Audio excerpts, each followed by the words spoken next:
Begumpet task force ఆఫీసుల bomb దాడి కేసుపై 12 ఏళ్ల తర్వాత తీర్పిచ్చింది నాంపల్లి కోర్టు. 10 మందిని నిర్దోషులుగా ప్రకటించింది.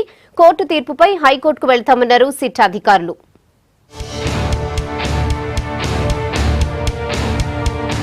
టాస్క్ ఫోర్స్ కార్యాలయంలో బాంబ్ దాడి కేసులో 10 మంది నిందితులను నిర్దోషులుగా తీర్పు చెప్పింది నాంపల్లి కోర్టు. ఈ పేలుడులా హోంగార్డ్ తో పాటు ఓ ఉగ్రవాది చనిపోయాడు.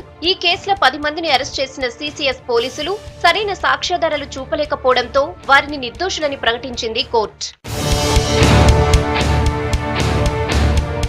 2005 అక్టోబర్ 12 దసరా పండుగ రోజు బేగంపేటలో ఉన్న టాస్క్ ఫోర్స్ కార్యాలయంలో మానవ బాంబు పేలుడు జరిగింది. ఇందులో చనిపోయిన వ్యక్తిని బంగ్లాదేశీయుడని గుర్తించారు. మలక్పేట్, జహీరాబాద్, బీదర్, పాత బస్తీలకు చెందిన కొందరు యువకులు బంగ్లాదేశ్ లోని హర్కతుల్ జిహాదీ ఇస్లాం ఉగ్రవాద సంస్థతో కలిసి పేలుడు జరిపినట్లు గుర్తించారు పోలీసులు.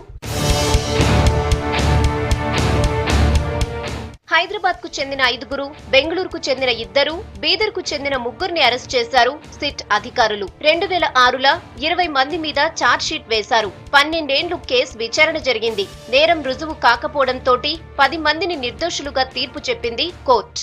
అయితే కోర్టు తీర్పును సవాల్ చేస్తూ పై కోర్టుకు పోతామంటున్నారు సిట్ అధికారులు.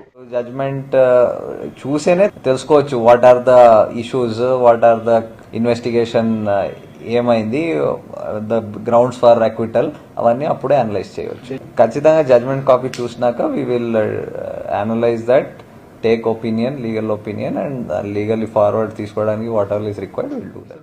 ఇన్నేళ్ల తర్వాత తమ వాళ్లు జైలు నుంచి విడుదల కావడంతో వారి కుటుంబాలు సంతోషంగా ఉన్నాయి.